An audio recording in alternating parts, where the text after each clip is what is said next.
दोस्तों, वैश्विक राजनीति में अब एक बहुत बड़ा धमाका होने वाला है, या कहें इसकी शुरुआत हो चुकी है। लंबे समय से अमेरिका भारत और चीन पर दबाव बना रहा था कि ये दोनों देश रशिया से तेल न खरीदें, परंतु अब डोनाल्ड ट्रंप आक्रामक रूप से निर्णय लेने पर उतारू हो गए हैं और चीन ने तो अमेरिका के सामने घुटने टेक दिए हैं। आइए इस पूरी खबर को विस्तार से समझते हैं। अमेरिकी राष्ट्रपति डोनाल्ड ट्रंप ने रूस की दो सबसे बड़ी तेल कंपनियों रोशनेफ्ट और लुकोइल पर सख्त प्रतिबंध लगा दिए हैं।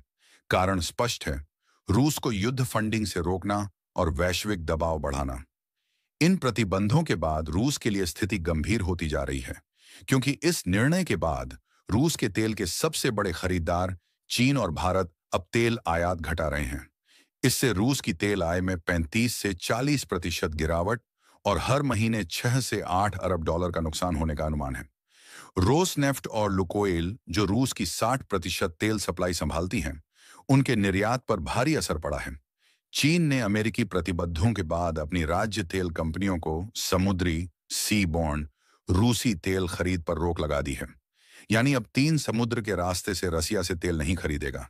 हालांकि पाइपलाइन से आने वाला तेल जारी है। बीजिंग ये कदम सेकेंडरी सैंक्शन से बचने के लिए उठा रहा है, पर चीन की निजी रिफाइनरियां अब तीसरे देशों के रास्ते से तेल खरीदने पर विचार कर रही हैं।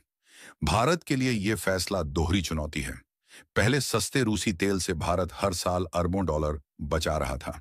अब उसे 10 से 15% महंगा कच्चा तेल खरीदना पड़ सकता है। रिफाइनिंग लागत $4 से बढ़कर 6 से 8 डॉलर प्रति बैरल होने के आसार हैं।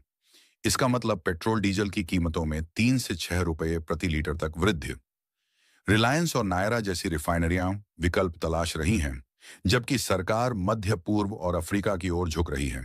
ट्रंप ने दावा किया कि मोदी सरकार ने रूसी तेल की खरीद पूरी तरह बंद कर दी है, लेकिन भारत ने साफ कहा, हमारी ऊर्जा नीति और राष्ट्रीय हितों नाना पर आधारित है, किसी दबाव पर नहीं।